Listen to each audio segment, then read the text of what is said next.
Hey, welcome to Integrated Preparedness. I'm Steve Smith, and welcome to all of the new subscribers. I got a bunch of you. I don't always see when people see when you join on YouTube here.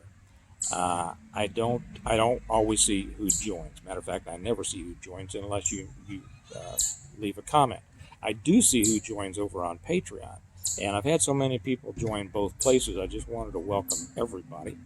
Um, and if you, for those of you who have asked in the past, I always put the link to the Patreon right down here below in the information, and then where you can get my books and things like that if you're interested in that. Um, and then that should take you over there. What do I cover over there? Everything that I put on YouTube, I put on Patreon also. But then I also put extra stuff on Patreon that I don't put here. Just got done putting one up over there, for instance, on what I consider to be a secret survival skill that I hardly heard anybody talking about. Um, but anyway, back to today's topic, and that is women. I want to talk about women, and when I say that, it makes me think immediately of Alan Jackson's song Chattahoochee. You know, where the young boys are talking about cars and dreaming about women, something like that. Uh, just a side note, Alan Jackson, one of the greatest. But I do want to talk about women. You know, I'm surprised. I guess I shouldn't be surprised, but I am very pleased. Let me put it that way. I'm very pleased at how many women I see in the comment section here, and also over on Patreon. Not as many over on Patreon as here on YouTube, but I'd love to see more of you over there because your comments are great.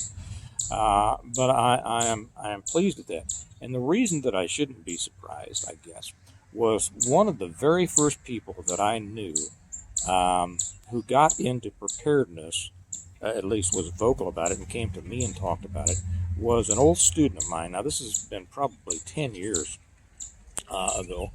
And he had come to me because it was his dream. He had just read a book by um, what is his name?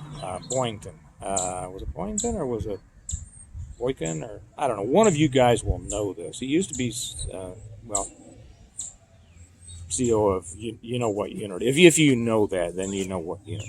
Uh, and so my student, he had tried to get a hold of me because it was his dream to go into the military and go special ops and or maybe go in police and go in SWAT, something, whatever.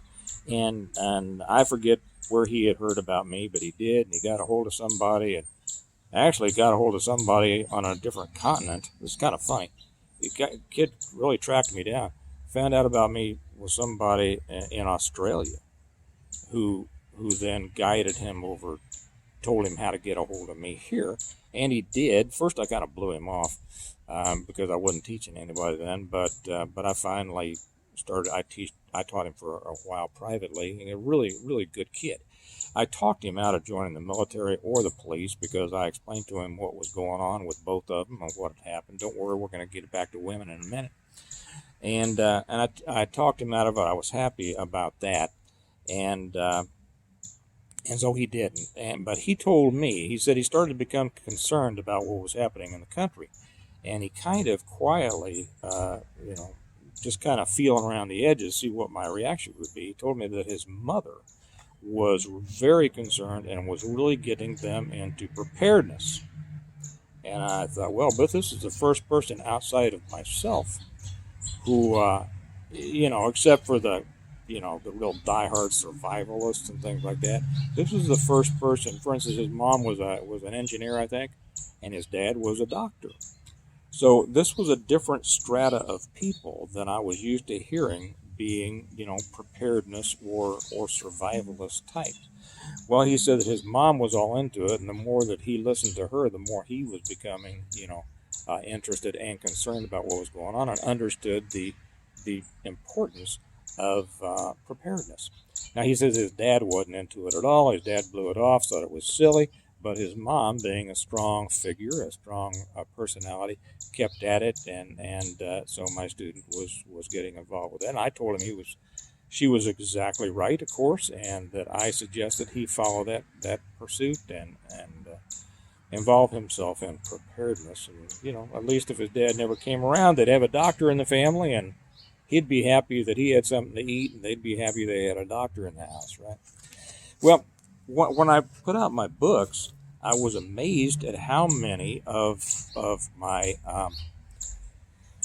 the comments, the reviews of the books on Amazon were from women, and most, not most, but many of the 5-star and 4-star, most of them were 5-star reviews on. Somebody will say, "You just bragging about your books. You get on there and pimp your book." Hey, I see that comment. You're gone too, like the last guy who said something about that. Guess what? I write books and I sell them. Sorry, you don't. I know that most of you got a kick out of that. But we don't stand for that kind of junk here against me or anybody else here. So anyway, I noticed that a lot of the people writing reviews were women, and that surprised me. I had no idea. I didn't think anybody, I think I've said this before, I didn't think that my books would appeal to very many people, and especially not to women. I figured the only women that would like my books or would tell me that they did would be my wife and my mother, because they had to tell me that they liked it. But now all these women were writing reviews about how much they loved my books. And that gave me, I started to understand how many women were involved in serious preparedness. Now, that probably shouldn't have surprised me, because women, especially when they become the matriarch of the family, the mother of a family, do concentrate. They care a great deal about the safety and security of their little tribe, their children. They are the caretakers in many cases of the family. So I started, to think about that more. I did have a couple of people. I had 2 just scathing reviews, one from a woman and one from a man, saying how much they hated me. I was just detestable, because in my books I took men and women back to their traditional roles. And the funny thing is, I explained that in some detail in the first book, and I think in the first book, and maybe the second, I have more women killing people than men. So I thought, well, where are they coming from that? I hardly relegate women to the back row, the little, the little submissive, won't say anything kind of person. They are strong characters, because I know a lot of strong women. I love strong women. I respect strong women. And, I realize that women are people just like men. And some are strong and some aren't, and some can take charge and some can't, and some are up to the task and some aren't. And I don't break people down like that. Anyway, I had a strong mother. She's still alive, but in the latter stages. And I had a strong mother growing up. I had 2 strong grandmothers. One of them went to Oklahoma in the late 1800s in a wagon, the panhandle out in Guyman, and then came back years later.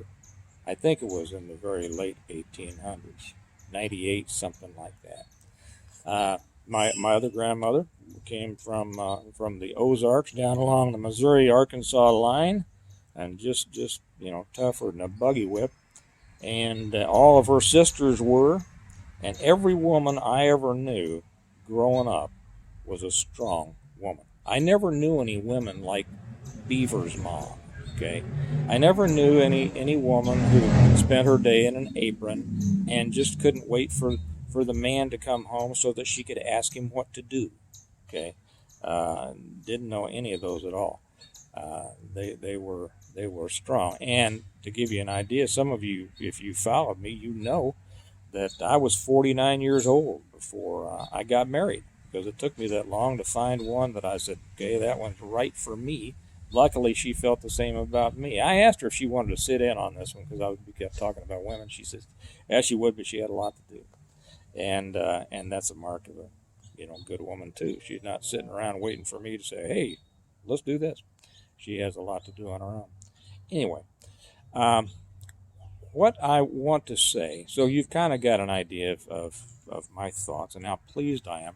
What I want to to say or to recognize, perhaps simply, is how important women are in preparedness.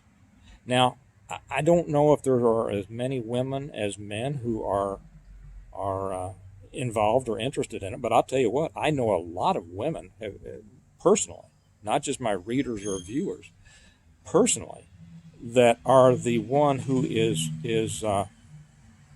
the foundation of preparedness in their family, and their husbands just think it's silly. Now, I ought to say something to you guys. Guys, learn from your wives. Learn from these women here, because they know what they're doing. You get out and you pay, or she pays, because, most of them are two-income families with both of them making pretty darn good money. You pay for your house insurance every month, don't you? You pay for your car insurance every month, don't you? Well, you know what? If your house never burns down and your car's never getting a wreck, somebody could say, well, how silly you are for paying all that money. Well, see, your wife is doing that on a more practical, applicable level. She is preparing. She is storing food. She is storing medical supplies. She is learning about things. She is learning about medicinal herbs. She is learning maybe along with you and maybe separately from you in some cases, about family defense and firearms and things like that. She is preparing. She's paying attention. She knows that it's a dangerous world and things are happening to make it more dangerous every day, and she's doing something about it. Now, if you are making fun of her, shame on you. And I have harsher words than that, but that's all I'll say on YouTube here. Shame on you. You should be supportive of this. And I just realized, I didn't know I was going to say this, but ladies, if you might want to show this to, if you have a husband like this, show it to him or send it to someone that you know. You should thank her. You should be appreciative of that. Does she do your laundry? Does she wash dishes? Does she make does she make dinner? Okay. Does she shuttle those kids around to all their clubs and their activities, their sports, and all these things? Do you make fun of her for that? I bet you don't. Okay. And she's doing something with preparedness that has something that is so important for the long-term survival of your family. You, your kids, your wife, and you. And when it all comes tumbling down, and you lose your job because the economy crashed, or you lose everything because the grid went down, okay, and you probably, if you're not up to it, you don't even know what a possibility that is, but you know what? I bet she does. And she brings out and she says, and you're all worried about what you're going to do. And she's going to say, don't sweat it. Okay. I've got food downstairs. We're going to have dinner tonight, just like we had dinner last night. Doesn't matter that you lost your job. Doesn't matter the grid's down. We have no lights, because I have light sources and I have batteries and I have other things that can be used appropriately. I have generators and I have guns. And here, sweetie, I'll teach you how to use this, because you thought it was just too silly. You'd rather play golf than go out there and learn how to use a gun. But I'll show you now. Okay. And you know what? You're going to be thanking her for that dinner that she's making tonight.